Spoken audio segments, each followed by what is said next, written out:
This Premier League Matchday 17 picks edition of the Premier League Gambling Podcast on the Sports Gambling Podcast Network is brought to you by Underdog.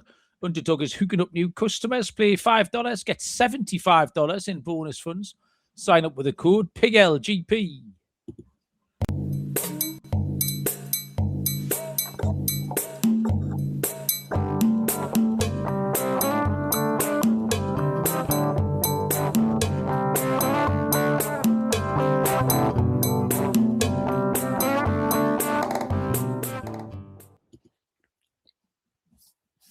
Welcome, everybody, to the Premier League Gambling Podcast on the Sports Gambling Podcast Network. My name is Malcolm Bamford, coming to you from Newcastle upon Tyne in the north east of England. Today is Thursday, December the 18th. We are here to have a little look over a few midweek games in the EFL Cup, have some chit-chat, and then get stuck right into the Matchday 17 games in the Prem this weekend, from Saturday at lunchtime through to Monday night again.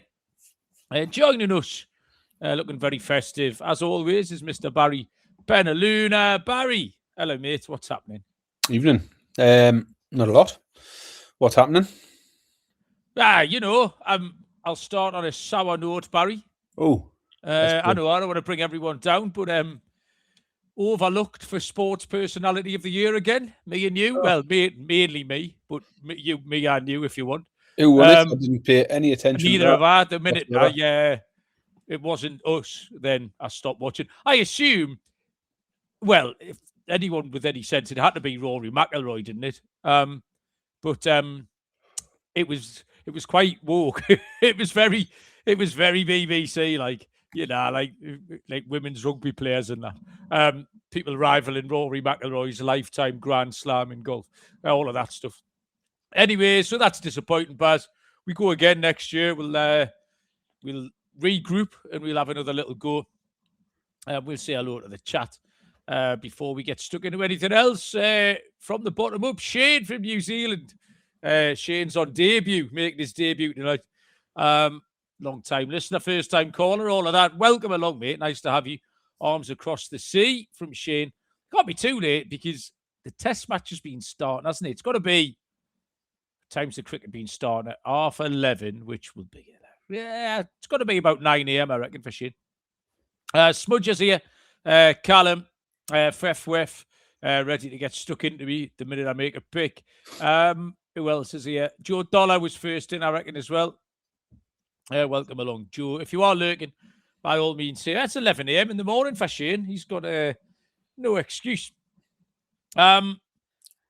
It's not been a bad week, Barry. Good midweek. We finished off the Premier League on Monday night with a bloodless win. I think everyone would. We talked about a couple of games last weekend being like killers for bet builders and shit like that, where whatever you picked, you couldn't pick a winner. On Monday night, you couldn't not pick, unless you picked Man United to win the game. Everything else was gravy, wasn't it? So that was over the line. So that was an easy cash to finish the weekend off. Swept the AFL Cup picks, which we'll come to in a little minute. And then Newcastle scraped to win as well, which is always good. I went to that gig on Monday night. We did the show early, didn't we, on Monday? So I could go to that gig. So I took I took Betty to our first gig. It was, first of all, Baz, I sent you a photo of the venue, didn't I? Yeah. It was absolutely wild, like. It was in the old mining institute right in town. So a proper old sort of grade 2 listed building was the Mechanical Engineering and Mining Institute from like 1852 or something. And it was just incredible. Stained glass window. We were in this library, portraits, busts, you name it, all over the place. So that was nice for a start. What I didn't realise, though, Baz, was that the band we went to see, Ida, have a huge queer following. Oh. Now, not particularly anything to do with the music or whatever, and I don't think the two ladies in the group were, I don't know what they fucking were. But anyway, they had a huge queer following. So it turned, there was about 70 people in the crowd, which was 68 lesbians, me and Betty, effectively. And I could tell because they all looked like they'd cut their hair with a knife and fork. So that was a big clue. There was a lot of armpit hair on show. But it was really, really good. They were very down on the patriarchy, Barry. I had to keep my head down. I had to keep very well behaved. There was no patriarchy shenanigans. So that was good. But also, Barry, I messaged you earlier on. Did you do the request I asked you earlier on? All right, okay. I just want to bring something up, Baz, because about 2 minutes ago. It's the domestic bliss. It's possibly going to be quite controversial, this. All right, okay. The domestic bliss in Bamford Towers has been disrupted, Barry, because the IT department at lunchtime today messaged me and said, can you empty the dishwasher? I mean, like, I haven't got enough to do. Do you know what I mean? Like, I'm only one man, Barry. But having just mentioned the patriarchy, I was still running scared from Monday night. So I agreed to empty the dishwasher. I couldn't get all the mugs in the cupboard. I think I've touched on this in the past. I couldn't get all the mugs in the cupboard. There's not enough room. There's an overspill. It's like an overspill car park of mugs. Like, so, and I just thought this is fucking ridiculous. So when she came home, I've then obviously pulled her about it because, you know what I mean? This is how harmonious, it's how marriage works. People in the chat need to start guessing which of us has got the most mugs in the cupboard. I want all the people in the chat. Everyone's got a role to play in this, Barry. So I said to her, there's too many mugs. Listen, there's too many mugs. And she was like, no. When that gets tidied, when that gets tidy, when that gets built, when that gets fixed, there'll be room for all the mugs. I was like, right, that's as may be, but there's too many. So I counted the mugs, Barry. And now it sounds like you might have too many mugs as well. Have you got far too many? Right. I've got ridiculous 25, Barry. Is that what you got? What are you sitting on? I thought I had quite a lot. 16. Yeah, well, so there's there you go. Of us. I don't drink hot drinks. I never drink out of a mug all year round. I would never drink out of a mug because I only ever drink cold drinks. Helen doesn't very often have a coffee. And the kids maybe have a hot chocolate once a month. Maybe it's out of a mug. Like, the mugs don't even get used in this house. They just sit in the cupboard. There's probably 7 or 8 in the rotation. I've got certain ones that I like. I like coffee out of a few. I mean, you'll know. I mean, I'll sit here with them. All you people will be aware. I've got my Bigfoot mug. I've got my black and white NFC mug. I've got some of these. So to bring Data Dave in early, the get to know Data Dave section. I asked him what the right amount of mugs is. Data Dave said, number of people in the family times 2, add 2, which is fucking perfect. You know what I mean? Good sense. So that would be 10, Barry, for us.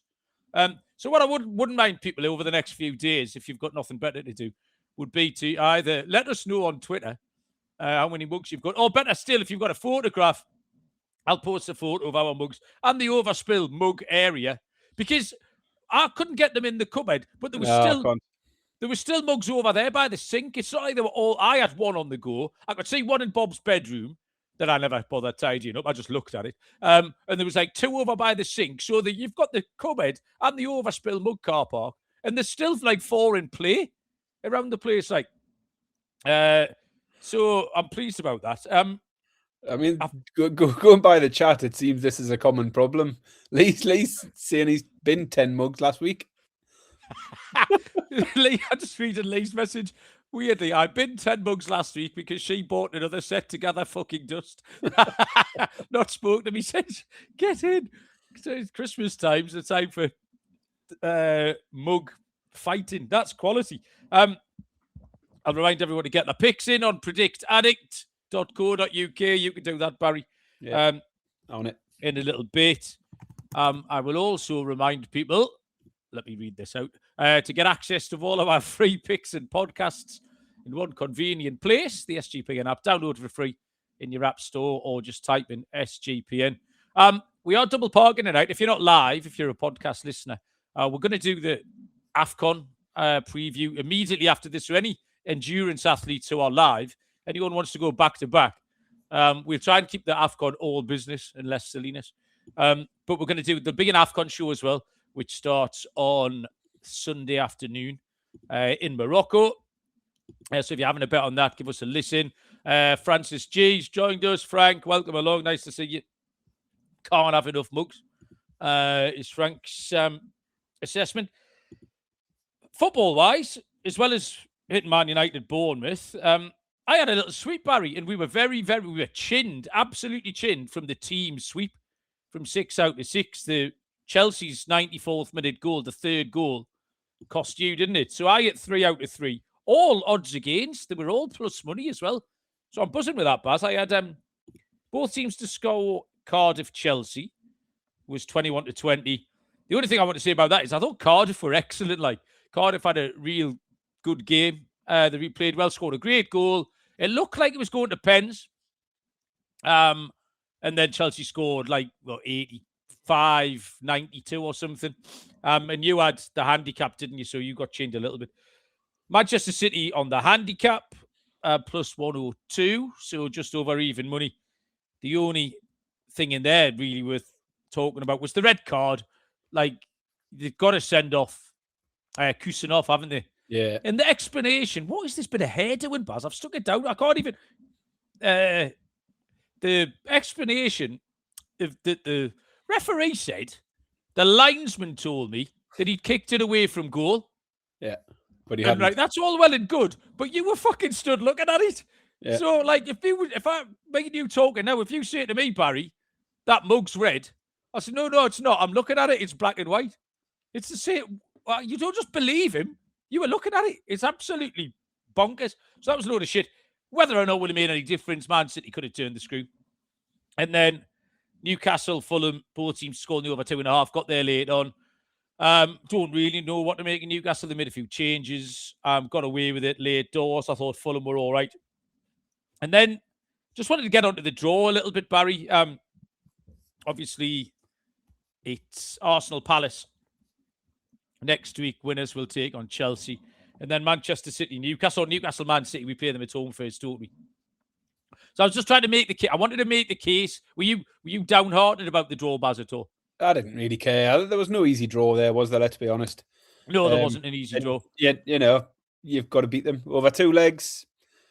I think you take your chances. You've just got to do what you've got to do. So yeah, it didn't bother me who we got. I would like to have had the second leg at home. But yeah, it doesn't matter, does it? Well, I can make you feel better, Baz. So there's 3 things in play for Newcastle. It's in sort of the 3rd week in January, and so we might be in better form by then, Barry, because we've been in poor form. Things might have picked up. We'll have some of our injured players back, at least Byrne, Trippier, Hall, maybe Botman, Tino. In fact, any of them could be back. And then we played them that midweek. On deck, on the Saturday lunchtime, they've got Man United. Now, the team they picked last night was a bang average team. They're playing that lad up front, Divine something. Kusanov played. They made a load of changes. And if they do that, they might not go as weak. I mean, it's still a solid team. But they've got Man United on Saturday lunchtime. So that just gives us a little bit of hope. So I didn't want anyone to be downhearted, any Newcastle fans. Because Betty's got a heart set on the London trip, the Wembley trip. Obviously, Bob went last year, so it's her. She was the most excited person in the stadium. It was pretty subdued. It's a midweek cup game. It was late. It was cold. It was Fulham. There's a load of kids there, stuff like a lot of people who don't go as often. So it was pretty quiet. She was the most excited person in the stadium because she's got her mind absolutely set on this Wembley trip. Baz, much catch your eye this midweek. You hit 2 out of 3, didn't you? Like I say, you were chinned by that late Chelsea goal. Yeah, I took the only one that lost for me was the Cardiff handicap, and a bit of a kick in the balls when it's 1-1 with 20 minutes to go. Looking all right. Even 2-1 would have been fine because it was plus 1.5. And then, 93rd minute, a little bit of a kick in the bollocks. But yeah, I picked the other two winners. And we did mention on the show, we thought the 3 favourites were all worth sticking in a treble, which came in. I forgot. Well. Yeah, we did. Yeah, that was 3.5 to 1 or something silly, wasn't it? Or was it a bit shorter? I wrote it down. Yeah, I've got 2 to 1. It was just. Oh yeah, I've over-egged that. Yeah, 2 to 1. Got there. It's funny though because I watched those 3 games and they just seemed easy. But I said they only seemed easy because I picked them right. And then we sit here some days with a 2 and 8 week or whatever, and they're not as easy. But it's the same thing. Just so happened, I just felt like that was pretty straightforward. I would say. Bit of Lewis Miley chat in the comments. Yeah, he's progressively. He's a funny player because the only thing he ever does is give it to the player closest to him. He never tries anything Who's this? Lewis Miley. Yeah. He never tries anything even remotely complicated. He gives it to whoever stood nearest to him, whether it's Chow, Shire, if it's Bruno, if it's a fullback. He just, he looks around, and if they're 1 yard away, he'll still just give it to them. He literally, there you go. But it's like working out quite well. We come on to him in a bit because I think his role in the Newcastle-Chelsea match is going to be pretty important at the weekend. Baz, anything you want to add before we make some Premier League picks? No, we better crack on with it, haven't we? Okay. I'm going to read this out, though. Watch this. Kalshi. We've just partnered up with Kalshi, a real money prediction market, legal in all 50 states. You can read tons of markets in sports, including NFL, college football, college basketball, NBA, NHL, loads of other markets and entertainment too. With Kalshi, you can trade anything. New Kalshi customers get $20 when they use the promo code SGPN. That's KALSHI. Promo code SGPN. Underdog is your home for pick 'em entries. You can move to 5,000 times your money. Underdog has you covered this holiday season with Underdog Unwrapped. You'll unwrap tons of promos all through the holidays. The new offer, this is a belter, play $5, get $75 in bonus funds. Sign up with the code PLGP at Underdog. So, Baz, I've done something a tiny little bit different today. I had a bit of a fragmented day today. Normally, I sit down and do this all at once, but I was doing bits and bobs. So I made my picks in small windows. Like, for example, I was boiling some potatoes, Barry. So yeah, I've got 20 minutes, haven't I? So what I did was I looked at the obvious ones first. I thought I'll do the easy ones. I looked down the list. If anything jumps out, I'll just do that. And so what's happened is I've kind of ended up with them ranked like 1 to 10. Because my favourite picks were the obvious ones. The hard ones were the bottom ones. So we'll do them in sequence, but I've given everything a pick from 1 to 10. So maybe, Barry, I might just have unlocked something here. You know what I mean? Like if me 1, 2, and 3, because we said the lock record's been pretty good. Some of our corned beef payakas, which would be like your 1, 2, and 3 picks kind of thing. And then the 7, 8, 9. Equally, it might be complete nut of bollocks, and we might never speak of this again. So I just ranked them as we go, which is apropos of nothing. It means nothing, but I will shout it out because, it's interesting on that, isn't it, Barry? Sounds interesting. Okay. I'm interested. You're interested? Fucking hell. I was talking to Andy Williams last night, and it's still his favourite thing is your lack of interest in absolutely anything. We were just talking about nothing, and his little shoulders were going, what are you laughing at? He's just Barry. Barry's lack of interest in anything is my favourite part of the show. So don't be interested, Barry. We'll lose a listener. We'll get started on AFCON later. Oh, yeah. Andy, you love the AFCON show. If you want disinterested Barry, you can have a solid 45 minutes of it. Lunchtime, Saturday. Big old game. Game I shall be at. Newcastle United take on Chelsea. Newcastle is 7-4. Plus 175. The draw 13-5. Plus 260. Chelsea are 29-20. Plus 145. Been a little bit of money for Chelsea, actually. They were 6-4. Number 7, Barry, on the list. This was number 7. So it's a 7-star. It would be a 3-star ranking if we're going from top to bottom. It's my 7th favourite, not my 3rd favourite. 7. Skirted this for a long time because the actual outcome was really hard to call, I thought.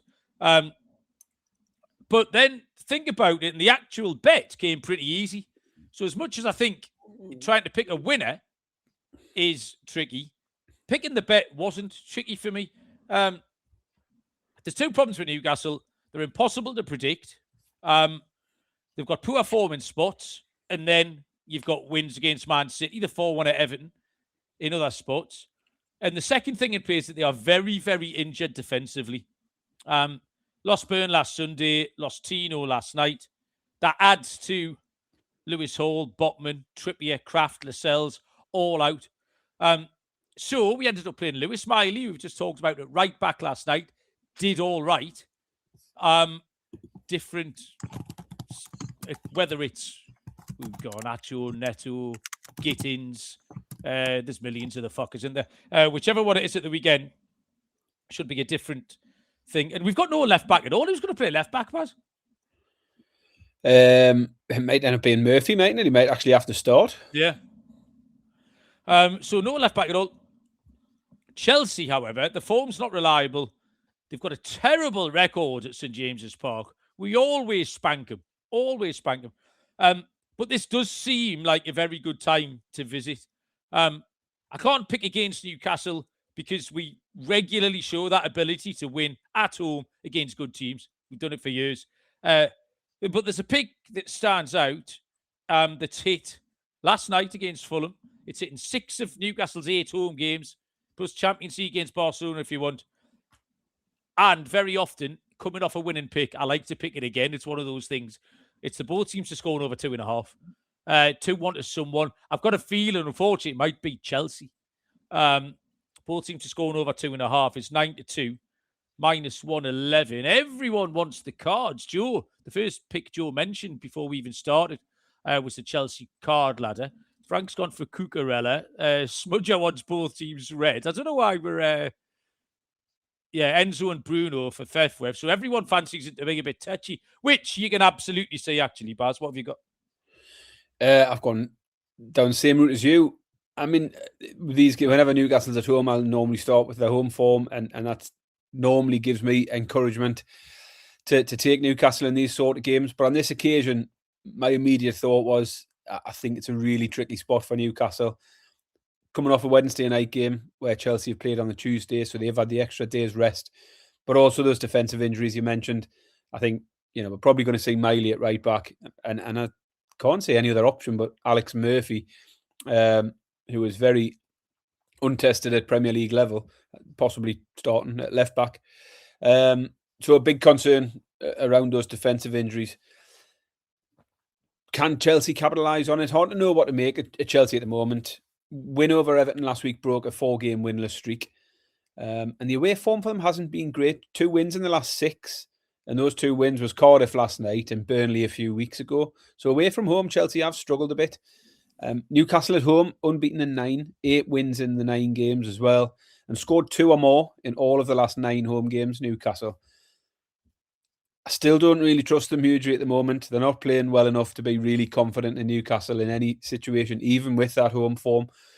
And so goals was where I ended up. Last 4 games at home have all ended up 2-1 or 2-2. I just don't see Newcastle picking up a clean sheet at the moment. And so the both teams to score and over 2.5 appeal to me as well. It's hitting 4 straight home games and 8 of the last 9 in all competitions for Newcastle. Both teams to score and over 2.5 will be my pick. Team ride, 10-11.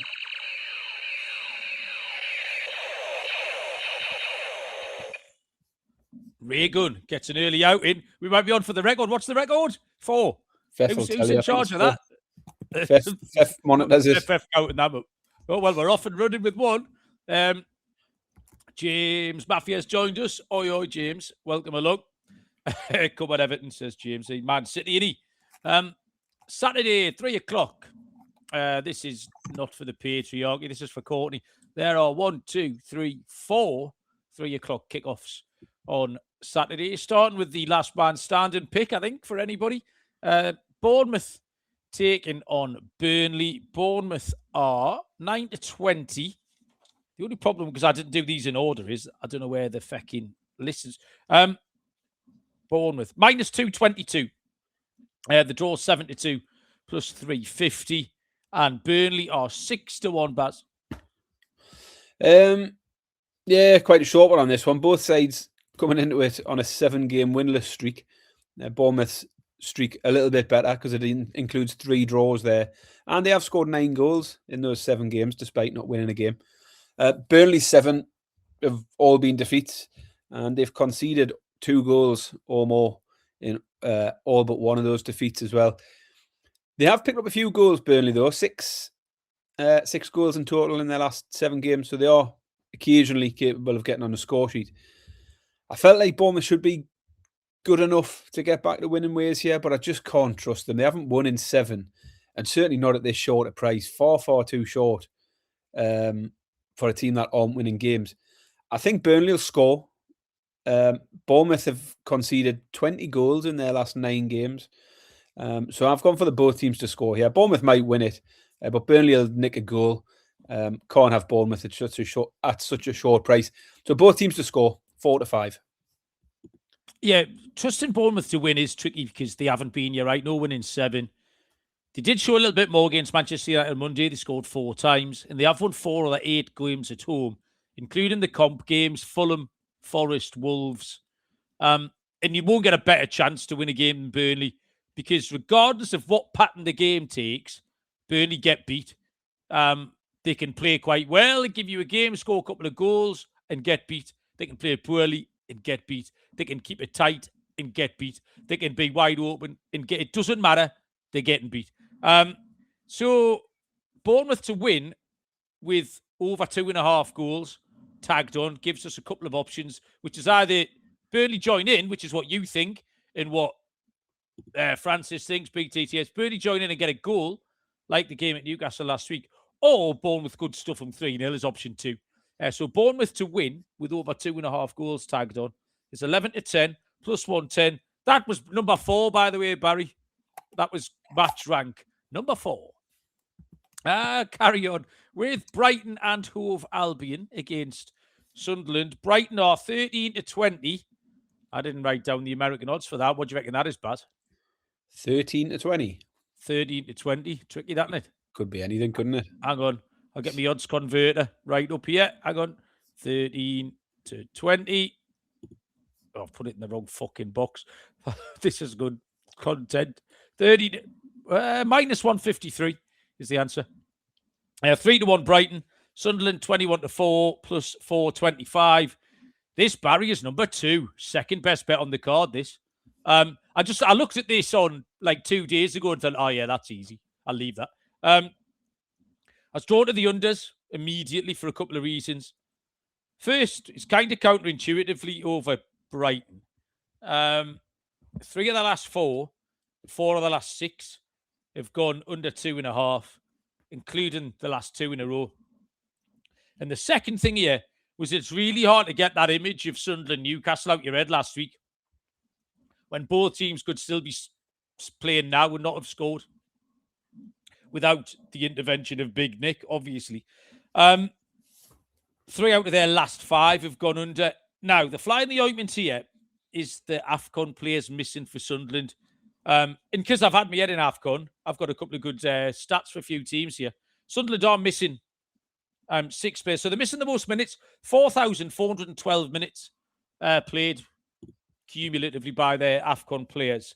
That's 1,400 minutes more than Fulham, who were the team in second place. So it remains to be seen how Sunderland react, but just looks low scoring, both teams. And it's the underdog of the 2 prices. It's even money as well. So yeah, I'll take under 2.5 Baz at evens. Yeah. Brighton winless in the last 3 games now, and they conceded 7 in those 3 games as well. Brighton have gone a little bit off the boil. Sunderland's recent form shows 2 wins, 2 draws, 2 losses in their last 6. But the wins both coming at home. The away form, they haven't been as reliable. Just 2 wins in the last 8 away from home. Like you, I spotted there's lots of form for low scoring in Sunderland's recent form. 6 of their 8 away games have finished under 2.5 goals. It was a game where I would like to have been able to fade Sunderland because of all those AFCON players who've now gone and the fact they're away from home. But I thought Brighton were too short a price for me. So I was happy to go low scoring as well. I think Brighton might nick it 1 or 2-0, but I'm going to take the unders, even money.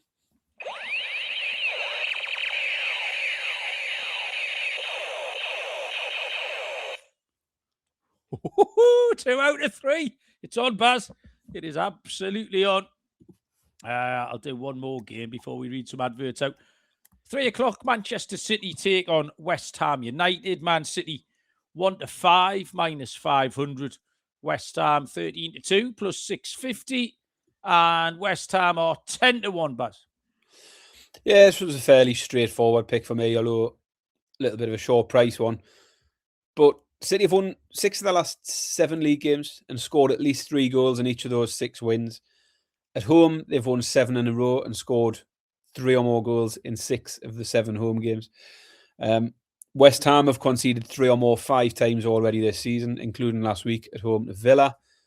I did consider the both to score in here, the over 2.5 and both to score, because I've done all right with City on that recently. But I got stung on it last week. City winning 3-0 against Palace.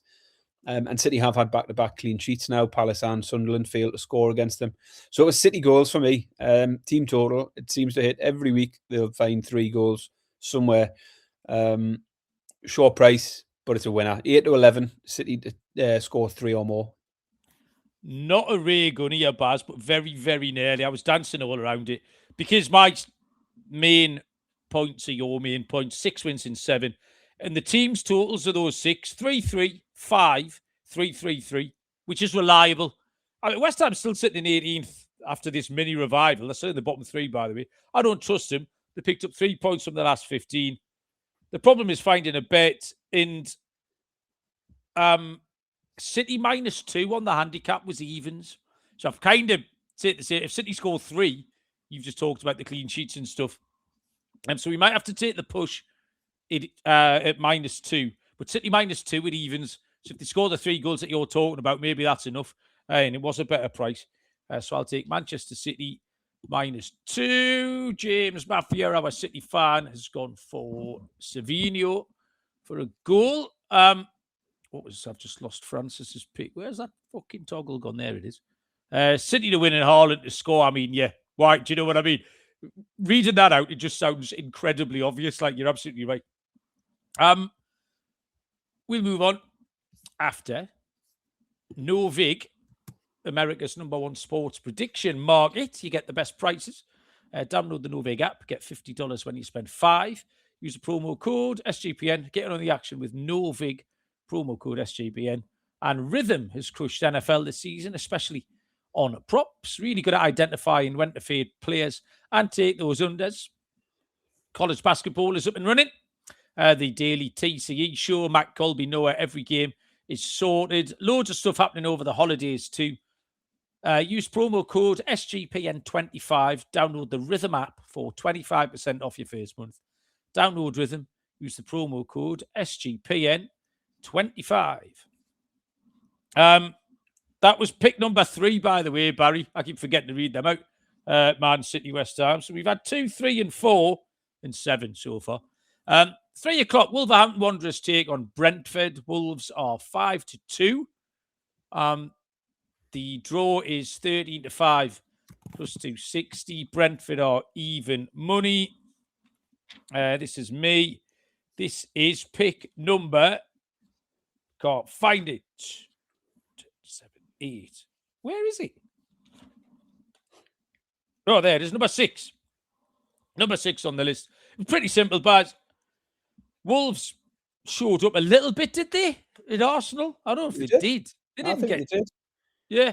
They showed up a little bit at Arsenal, still lost. Lost 14 of 16. No wins, 2 points. Brentford have won 6 times, so they are capable. They've won games against West Ham and Burnley, which are the other 2 teams in the relegation zone. The obvious problem here is their away form. But Brentford made tons of changes last night. They played well, and I just think they're playing well enough to turn Wolves over. It's not a great pick. Let's say it's down at number 6 on my list. But I just think Brentford will win, Baz. No Ray going here. Yeah, maybe it's a bit of a surprising one. There's 10 defeats in a row now for Wolves. An absolute shit show. And I did think they were a little unlucky last week. I mean, 2 own goals at the end of the day. Arsenal required. But ultimately it was another defeat. And as I say, 10 in a row. They've only scored 2 goals in the last 7 games now, which generally makes it impossible to fancy anyone who can't score goals. However, I've got there. I mean, generally at this point, you see a team even money to beat Wolves, and I would be drawn in. But I've just got a funny feeling this might be the weekend. Wolves will win somewhere this season. They're not going to go all season without winning a game. It'll be a home game against the average side like Brentford. And Brentford have lost 5 in a row away from home now. And in the league, they've lost 7 of their 8 away games. The only team that beat was West Ham. So they're not in good form. won only one of the last 6 games, and that win was against Burnley, which could be a good comparison. Fair enough. But the other concern for Brentford's injuries, Thiago and Henderson missed out last night, both with knocks, I think. I don't think it was rotated. And there's potential that they could miss out again at the weekend. 2 important players for them as well if they did miss out. I think this is the moment for Wolves. Wolves double chances 8-11, but I'm not bothered about that. I'm just going to take Wolves as an underdog here. 5-2, Wolves are going to win. Okay, a little crossfire there. A lot of calls for the 1-1 of the week, maybe. Smudger. Frefref's gone 1-1 and 2-2. 16-1, the 2 also. Not a bad price. 5:30. This is fucking mental, this game. Tottenham take on Liverpool. Tottenham 12-5, plus 240. Liverpool, the draw 11-4, plus 275. Liverpool 21-20, plus 105. A little bit of line movement. Liverpool have drifted ever so slightly, just a 20th of a point since this afternoon. Baz, Spurs, Liverpool, tricky this, isn't it? Yeah. I mean, it's hard to know who's had the worst of it lately. Spurs are an absolute mess. Only 1 win from their last 7 league games now. Well beaten last week against Forest. And although Liverpool have obviously had their issues, they are unbeaten in the last 5 now. I mean, there's a couple of poor draws which they'd be disappointed in there, but they have had a couple of away wins. I still don't know if I trust Liverpool defensively, but Ekitike has looked good in recent weeks. I think that they're going to get goals out of him, and I think they've got the goals in to beat Spurs. Liverpool at around evens was tempting, but Spurs defence is the reason why I've gone for this pick. They've conceded at least 2 goals in 5 of the last 6 games in the league, Spurs. So I thought the safer pick was Liverpool's team total. Liverpool to score 2 or more. It means I don't have to worry about what shit they pull up at the other end of the pitch. And Spurs, as I say, conceding 2 regularly. Liverpool to score 2 or more is 4-5 here. I think it's a fair price. That's going to be my pick. Liverpool team total over 1.5 goals. Yeah, it's not a bad pick, Baz. I really, really struggled with this. This was number 10 on my list. If you're going to go and count your mugs, I'd go and do it now while I talk you through my pick, because it's dog shit. I'm just saying, this is word salad with a pick that I don't believe in at the end of it. Number 10 on the list? Hey? Is this number 10 on the list? Yeah, number 10, yeah. Shane wants Liverpool. Joe Dollar wants Liverpool. So 1 win in 7 for Tottenham was against Brentford. It's not the strongest form. 2 of 8 at home. Goals is good for Tottenham. 5 of 6 over 2.5. Liverpool much better. Wins with clean sheets against Brighton and Inter.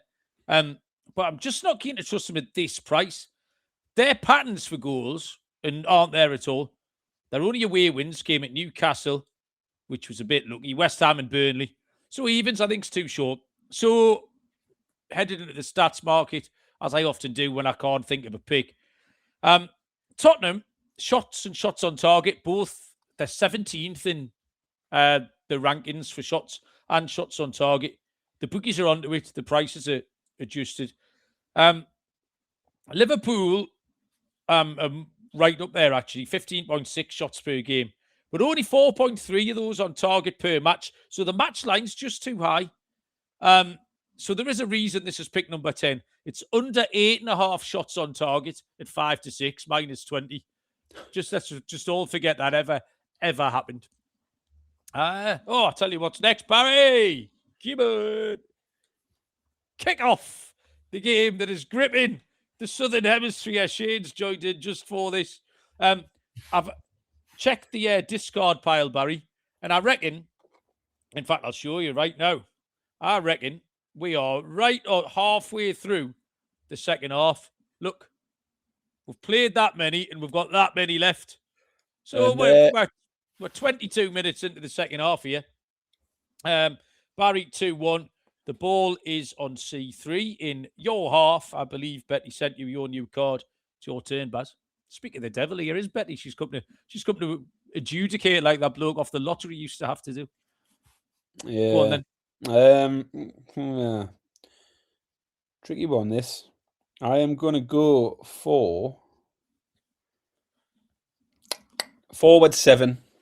Forward 7. 1, And 2, then 3, 4, 5, 6, 7. 3 left on the diagonal towards the corner. Out to play, that goes for a Yeah. throw-in. That's all right. Okay, now first throw-in of the first. I think that's the first throw-in of the match. If you're over half a throw-in, get to the window, cash your bet. So that's gone out for a throw on G1 in my half. Okay, I don't mind that, Baz. I don't mind it. I'm going to play. I'm just going to go straight 7 up the line. So from G1, 1, 2, 3, 4, 5, 6, 7. So that's on A1.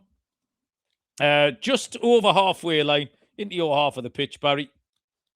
That's A1 in Barry's half, everyone. A1. That was tremendously exciting. I think we can all agree. 8 o'clock is 3 p.m. Eastern. Everton take on Arsenal. Everton 9-2 plus 450. Arsenal are 3-5. 4-6 minus 150. The draw is 3-1. Is this you, Baz? Or me? It might be me. I'll happily kick off with it. Go ahead. Yeah, Everton, bit of a mystery at the minute, particularly their home form. Currently alternating wins and losses. They had a comfortable win over Forest 3-0 last time out. Well beaten by Newcastle before that. They had a comfortable win against Fulham, but well beaten by Spurs before that. Just seem all over the place. There's no consistency there with Everton. If you follow that trend in the home games, win, lose, win, lose, win, lose, they're due to have a defeat here. And looking at Everton's record this season against the top end sides, they have struggled. They've already lost to Liverpool, Man City, Chelsea, amongst others. Arsenal did make hard work of it last week, but they got there in the end and still only lost 1 game since August. So I felt like I had to stick with Arsenal here. Everton are just too inconsistent and haven't yet produced a result against this level of opposition this season.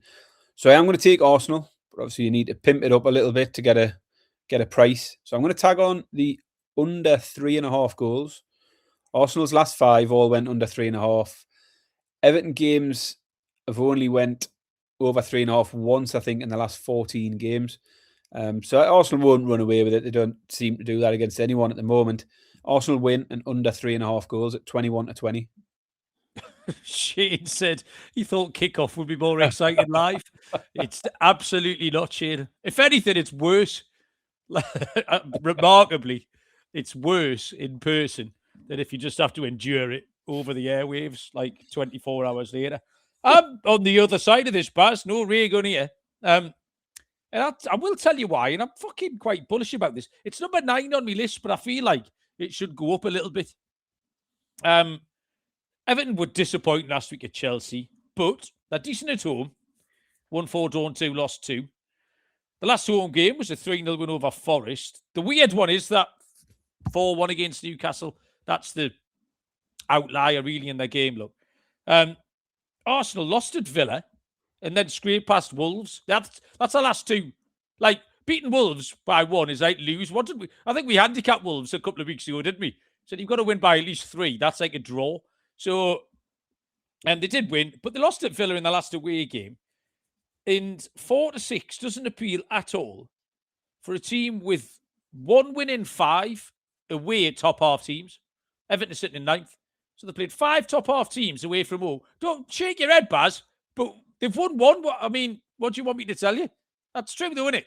Everton aren't a top half side. They currently reside in the top half temporarily. Right, but hang on, I'll get the other 5, those 5 games out then. Well, let's talk about it. Arsenal have played away from home. Aston Villa lost. Chelsea drew. Man United won 1-0 opening day. Liverpool lost. Sunderland, yes, no, drew. And now Everton. So they played 5 times and won once. And you want me to take 4-6, Barry? It's not you know what I mean? Take the name Arsenal away. If I gave you that, so there's a game in the Bulgarian First Division this weekend. Lokomotiv Plovdiv have won once away from home in 5 times. They're 4-6. You fancy them? You'd say no. So there you go. I like Lokomotiv Plovdiv. Second only to Ludogorets. So I don't mind Everton as a dog. We might revisit that later on. But Everton double chance here. 5-4. And a bit like Newcastle at home, they get up for it, you know what I mean? They'll be scrappy, they can defend the Arsenal set pieces. Tarkowski, Keane, all of those boys at the back, O'Brien, they'll be ready for it. So Everton double chance here, 5-4 plus 125. Next up is, these are 2 8 o'clock games on Saturday night. So that Everton Arsenal's 8 o'clock. This is fucking nuts, isn't it? The second one is Leeds versus Crystal Palace. This is all because of the Arsenal Palace game next week. Right. They're really having to cram the games. They couldn't put it on the Sunday because the Arsenal Palace game, I assume, is on the Tuesday. But that, by virtue, means Palace are playing tonight and then Saturday. So that's why they've got the Saturday night instead of a Sunday game coming out of Europe. Okay. Look at Barry with the knowledge. Barry coming with the knowledge. Leeds United, 8-5 plus 160. 23-10 the draw, plus 230.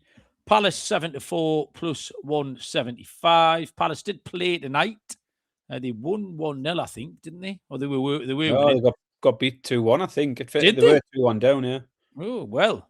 I know they've made complete and utter wholesale changes. In fact, I only checked the score at half time, so it's entirely possible it changed in the second half. So I finished 2-2. I've just checked. So there must have been a late goal. I saw 2-1 when I came on here, but finished 2-2. Oh, I mean, it bears no resemblance. It was a complete shadow team. Leeds have had a little renaissance. 5 points from the last 3 games, including games against Chelsea and Liverpool. Decent. And the home form is good. They've scored 10 in the last 5 games. And I get the feeling, Baz, that all is not well at Palace. There's a lot of gut in this handicap, actually. The surface form is okay, but you've got the continued speculation about the manager.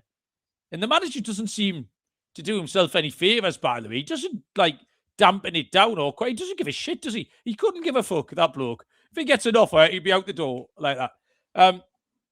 Munoz is out for a long time. He's having an injury. And you see, Mela Sarr is off to AFCON. He's another one. 1,011 minutes. He's right up there in terms of players playing regularly who've left. Over 1,000 minutes and 4 goal involvements is what you're taking out of Palace with this Mela Sarr's missing. And the play tonight, like I said, not a huge problem. So a lot of this is good. And there's a lot of things just going against Palace. And Leeds are fierce at home. I'm going to give Leeds a chance here. 8-5 plus 160. Yeah, I really like my pick here. It's not the same as yours, but my first thought was that it was a horrible game for Palace, given they were playing tonight in Europe. Usually they'd have the Sunday kickoff, but the fixture congestion, as I say, means that's not possible because they've got Arsenal in the Cup next week. However, as you say, a lot less concerned when you look at the lineup they put out tonight. I think it bears no significance to what's going to happen at the weekend now, given they just rotated pretty much everyone. So the key players should be coming in fresh enough. As you say, Saw will be a big loss for them. Still going to be a tough game going to Elland Road, but Palace do have good form away from home recently. They've won 5 of the last 6 away from home in all competitions and 3 in a row in the league as well. So I'm not sure they're having as many problems as you're making out. Leeds have picked up recently, unbeaten in 3 games in the league, having beat Chelsea and then drawn against Liverpool and Brentford. So some decent form there for Leeds. I've landed on a bet that's purely influenced by the Leeds form line because there's goals all over it. 7 of the last 8 games went over 2.5 goals. And the last 6 in a row also both teams to score as well. And the odds for goals here are big enough. You don't need to double them up. You don't need to take both of them. I really like the both teams to score because I'd back Leeds for a goal at home where they've only failed to score once all season. Newcastle are the only team to shut Leeds out at Elland Road. But I don't see them keeping Palace out. They haven't kept a clean sheet since August, Leeds. Everybody scores against Leeds. So the both teams to score, I think, is a great pick. 4-5. Yeah, nice play, Baz. Don't mind it. I think Leeds might touch him off 2-1. Joe wants Palace. Mafia wants the draw. Megan Fefwef have agreed on something. So there you go. Merry Christmas, everyone. That was pick number 5, Barry, on my list, that one. Go to Sunday. There's only one game on Sunday. It's the 4:30 kickoff between Aston Villa and Manchester United. That's 11:30 Eastern time. Villa 11 to 10 plus 110. 13 to 5 the draw plus 260. Manchester United 23 to 10 plus 230, Baz. Yeah, can I just mention here, a Man United player did make the thumbnail on YouTube today, as requested by Courtney last week. Who was it? So Cunha's on there. Okay. Though I did look, they were making out like I never put a Man United player on the thumbnail. I've seen It loads. was only I about reckon. 6 or 7 episodes ago. That was last one there. So I've pandered to it this time, but I'm not having it again. That's it. Done for the season. But Patriarchy, Baz. Third but time anyway, tonight. back to the game. What's this with Man United playing on a Sunday as well? Anyway, it's normally Monday night, isn't it? For Man Well, it United? is standalone, though, isn't it? It's the only game on. Yeah, classic. I couldn't get away from Villa as soon as I opened it and saw the prices. On a 9-game winning streak, they've scored at least 2 goals in 8 of those 9. And the home form's really hot as well. 9 wins in a row at home. They've already beaten Arsenal and Man City at home this season. And I just expected them to be a shorter price than they are here. Man U aren't losing many lately, just 1 defeat in 7. But they've only won 2 of the 7. And when you look at the fixtures they've had recently, it's been a really, really favourable run of games.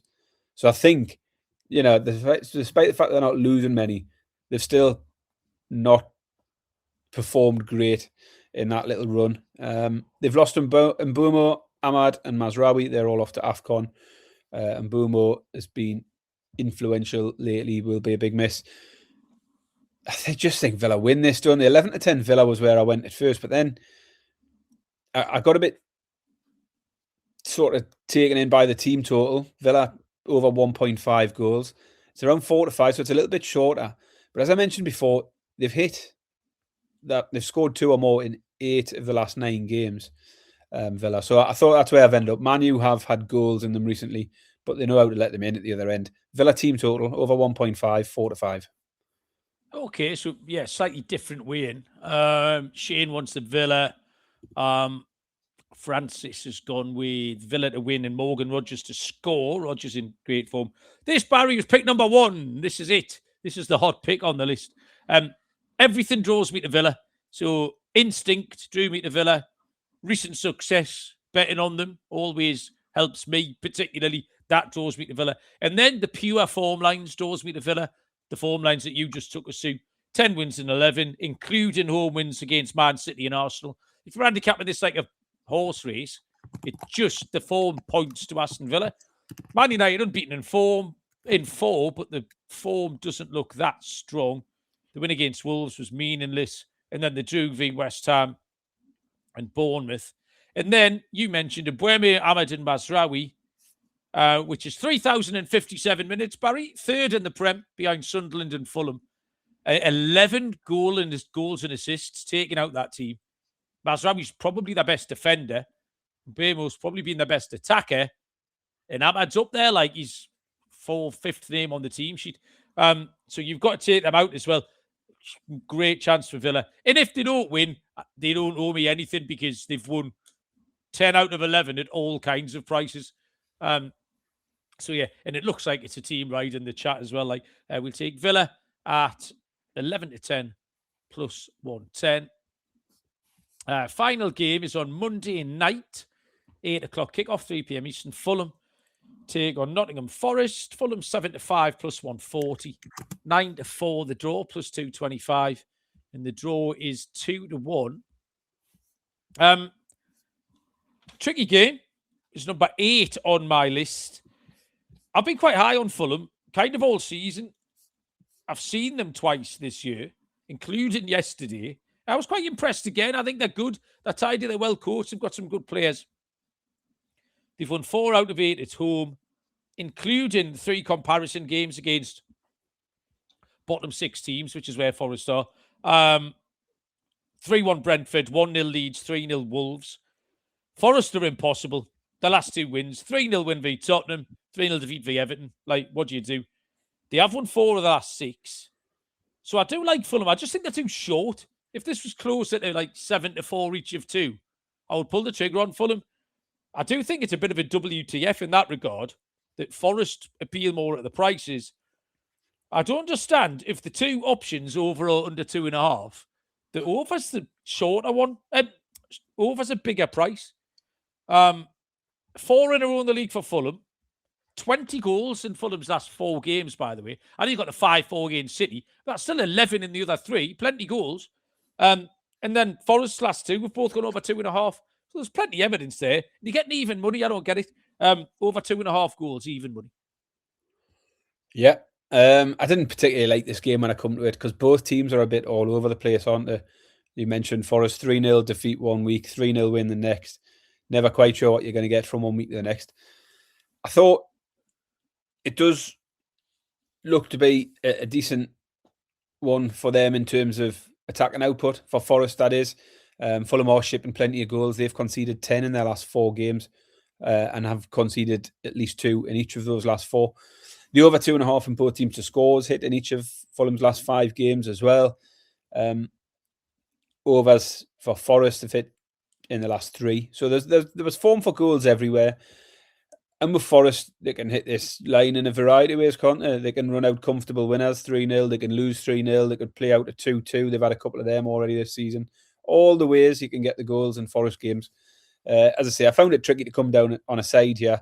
So I went the same way. Goals, over 2.5 goals at evens.